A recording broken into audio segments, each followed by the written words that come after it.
Assalamualaikum warahmatullahi wabarakatuh. Ibu bapak hadirin pemuda-pemudi sebangsa setanah air dimanapun kalian berada. Dari Sabang sampai Merauke, dari dalam Indonesia hingga luar Indonesia. Selamat berjumpa lagi bersama Gus AA dalam channel Tanda Tanya Politik Semakin Gila Semakin Asik. Hari ini ada di kota Bandung bro. Pukul berapa? Ada pukul 10:30 lah. Cari suasana hening. Karena besok hari ulang tahun, tanggal 6 Agustus.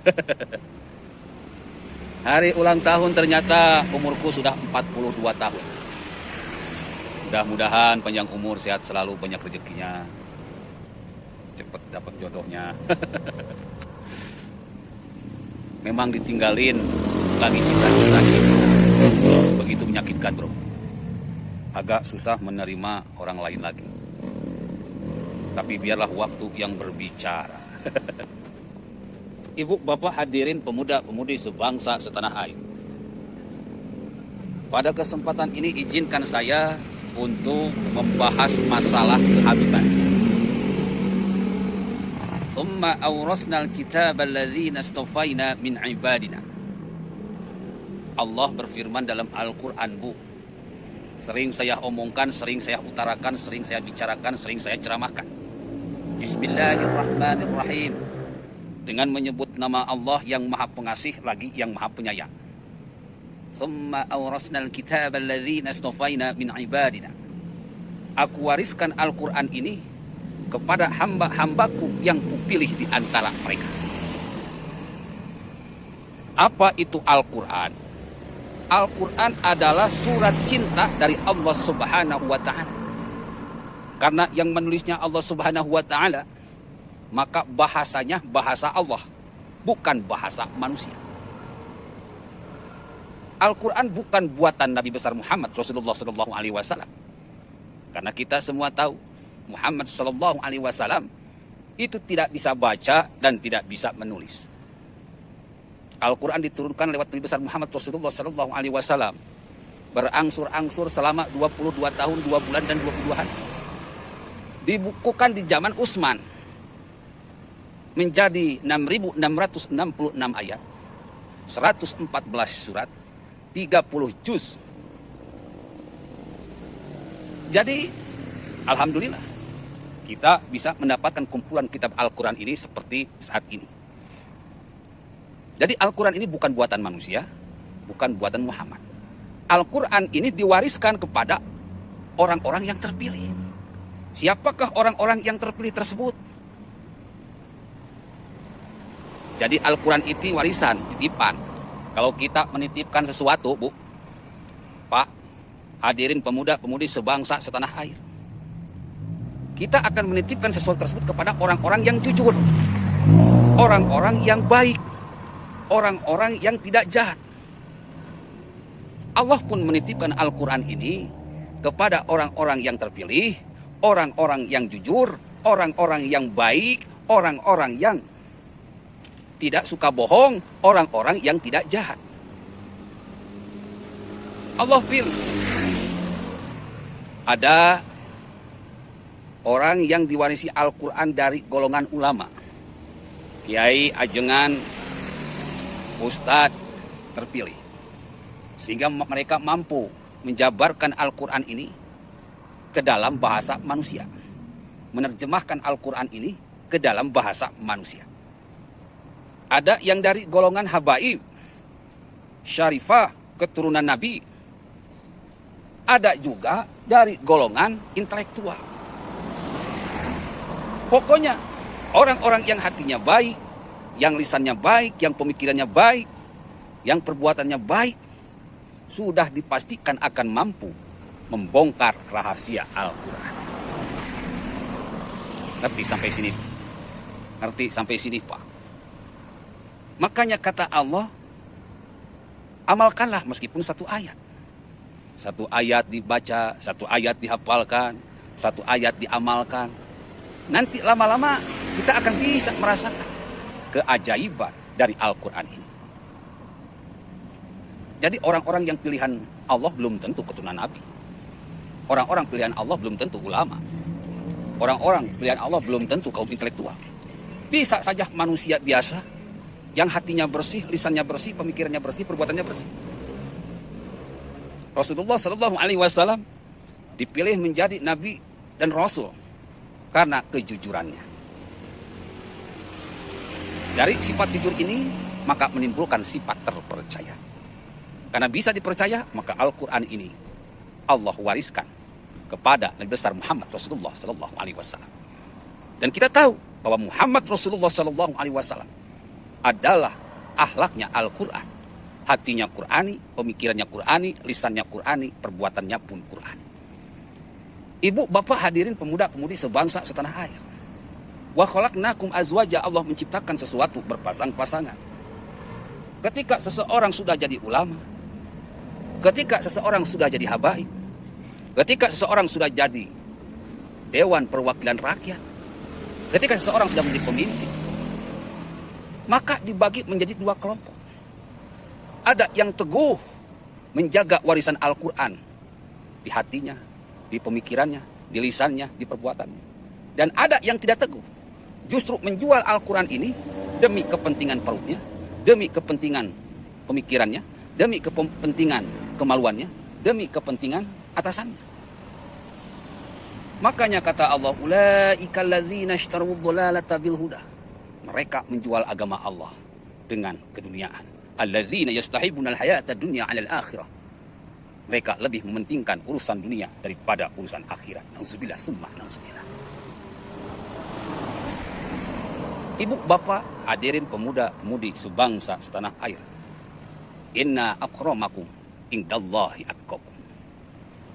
Allah menyatakan bahwa Allah tidak melihat siapa kamu, tapi yang Allah lihat adalah kebenaran dalam hatimu, dalam pemikiranmu, dalam lisanmu, dan dalam perbuatan. Orang-orang yang benar seperti itulah yang Allah muliakan. Kalau ada seorang habib yang hatinya mulia, yang pemikirannya mulia, yang lisannya mulia, yang perbuatannya mulia, maka habib tersebut harus dan wajib kita muliakan, karena Allah pun memuliakan orang-orang yang seperti itu. Kalau ada ustadz kiai ajengan, hatinya mulia, lisannya mulia, pemikirannya mulia, perbuatannya mulia, maka kita wajib memuliakan ulama kiai ajengan tersebut, karena Allah memuliakan mereka. Kita pun wajib memuliakan mereka. Kenapa? Karena kemuliaan akhlaknya. Kalau ada pejabat, RT RW lurah camat, wali kota, bupati, gubernur, menteri, presiden, yang hatinya mulia, yang pemikirannya mulia, yang lisannya mulia, yang perbuatannya mulia, maka kita wajib memuliakan mereka, karena Allah pun memuliakan mereka. Bahkan kalau ada seorang pengemis, seorang pemulung, seorang tukang beca, seorang gelandangan yang punya hati mulia, yang punya pemikiran mulia, yang punya lisan mulia, yang punya perbuatan yang mulia, maka wajib kita muliakan, karena Allah memuliakan mereka. Mereka itu semua yang punya akhlak yang mulia adalah pilihan Allah yang mampu menerjemahkan Al-Quran ke dalam bahasa manusia. Entah dengan hatinya, entah dengan pemikirannya, entah dengan lisannya, entah dengan perbuatannya. Muliakanlah orang-orang seperti ini, karena mereka adalah pilihan Allah. Tsumma awrasnal kitaba alladzina istafaina. Aku wariskan Al-Quran ini kepada orang-orang pilihan Allah yang memiliki akhlak yang mulia, yang hatinya mulia, yang lisannya mulia, yang pemikirannya mulia, yang perbuatannya mulia. Lalu bagaimana kalau ada keturunan Nabi katanya, seperti Habib Rizik, keturunan Nabi katanya, tetapi lihat rekam jejak dari A sampai Z, jahat, akhlaknya berantakan, akhlaknya acak-acakan, hampir saja bikin negara Indonesia pecah belah, ngancam sana, ngancam sini, teriak sana, teriak sini. Bahkan Presiden Republik Indonesia Joko Widodo oleh Habib Rizik berani dikatakan sebagai PKI, PDIP sebagai pemenang pemilu yang pemilihnya sangat banyak, berani dikatakan PKI. Ya, Habib Rizik ini berani mengatakan PDIP PKI. Maka orang-orang kayak gini, Mas Bro, orang-orang kayak Habib Rizik ini, orang-orang kayak FPI ini, HTI, PKS, yang terus-menerus menebarkan kejahatan, allazi yuwaswisu fi sudurin nas. Qalu ataj'alu fiha ma yufsidu fiha wa yasfiku dima. Terus-menerus menebarkan kerusakan hati, lisan, pemikiran dan perbuatan kepada rakyat Indonesia, kepada umat Islam Indonesia. Maka kita wajib melaknat mereka, karena Allah pun melaknat mereka, melaknat orang-orang yang jahat, yang hatinya jahat, yang lisannya jahat, yang perbuatannya jahat, yang pemikirannya jahat. Ala laknatullah ala zalimin. Allah melaknat orang-orang yang jahat. Habib Rizik jahat, jelas Allah melaknat Habib Rizik yang jahat. FPI jahat, jelas Allah melaknat FPI yang jahat. HTI, PKS, jelas mereka sangat jahat sekali. Ala laknatullah ala zalimin. Allah melaknat HTI, khilafah, karena mereka berbuat jahat. Ibu, bapak, hadirin pemuda-pemudi sebangsa setanah air. Rasulullah sallallahu alaihi wasallam pernah berkata kepada para sahabatnya, jikalau Fatimah mencuri, ingat baik-baik ini, bapak-bapak, ibu-ibu, hadirin pemuda-pemudi sebangsa setanah air. Jikalau Fatimah mencuri, Fatimah itu putri kesayangannya, maka saya sendiri yang akan potong tangannya. Perhatikan ajaran keadilan yang diajarkan oleh Rasulullah SAW. Jika Fatimah mencuri, maka saya sendiri yang akan potong tangan Fatimah. Ini artinya, jika ada keturunan Nabi berbuat jahat, jika ada keturunan Nabi berbuat zalim, maka aparatur negara jangan sungkan-sungkan untuk menegakkan hukum seadil-adilnya. Tidak ada kasta di dalam Islam. Tidak ada tingkatan-tingkatan sosial ekonomi dalam Islam. Yang Allah lihat, inna akramakum indallahi atqakum. Yang Allah lihat hanyalah ketakwaannya. Allah tidak melihat kamu keturunan Nabi atau bukan. Allah tidak melihat hartamu. Allah tidak lihat pangkat jabatanmu. Tapi Allah yang Allah lihat adalah ketakwaan. Jadi kalau Habib Rizik sudah salah, teriak-teriak, Pancagila, pantat Cina, campur racun, Yesus bidannya siapa, dan sebagainya, yang sudah dilaporkan ke dalam kepolisian, lalu melakukan cat mesum dengan pirsa, ya sudah selayaknya aparatur negara menegakkan hukum seadil-adilnya. Karena Allah Maha Adil. Kita pun sebagai yang menyembah Allah Subhanahu wa Ta'ala harus berani menegakkan keadilan meskipun kepada keturunan Nabi. Nabi Muhammad Rasulullah Sallallahu Alaihi Wasallam di akhir ayatnya berpesan, ummati, ummati, ummati. Jagalah umatku, jagalah umatku, jagalah umatku. Tidak ngomong jagalah keturunanku, tidak. Tidak ngomong jagalah anakku, tidak. Tidak ngomong jagalah istriku, tidak.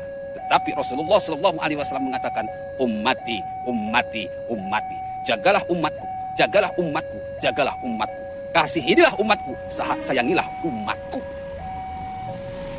Untuk merealisasikan keinginan Nabi besar Muhammad Rasulullah Sallallahu Alaihi Wasallam, maka saya membuat keking saya untuk melakukan revolusi otak dan revolusi alam, mengindonesiakan orang Indonesia, mengislamkan orang Islam. Orang Islam tugasnya cuma dua, Mas Bro. Amanu wa amilus sholih. Beriman dan beramal soleh, berbuat kebaikan. Ala laknatullah ala zalimin, dan jangan berbuat jahat. Perbanyaklah kebaikan kepada manusia. Saling asah, saling asih, saling asih. Saling mengasihi, saling menyayangi. Juga jangan berbuat kejahatan kepada manusia. Dua hal ini yang saya pahami, yang saya pelajari, yang saya yakini, yang saya pikirkan, dan sudah sampai kepada kesimpulan bahwa untuk mengislamkan orang Islam cukup dengan dua hal. Ajarkan kepada orang Islam untuk gemar berbuat kebaikan. Juga ajarkan kepada orang Islam agar jangan berbuat jahat. Maka ikutilah hai orang Islam dimanapun kalian berada, dari Sabang sampai Merauke. Ulama, kiai, ajengan, habaib, yang memang gemar rajin berbuat kebaikan dan juga tidak berbuat kejahatan. Billahi taufiq wal hidayah. Assalamualaikum warahmatullahi wabarakatuh.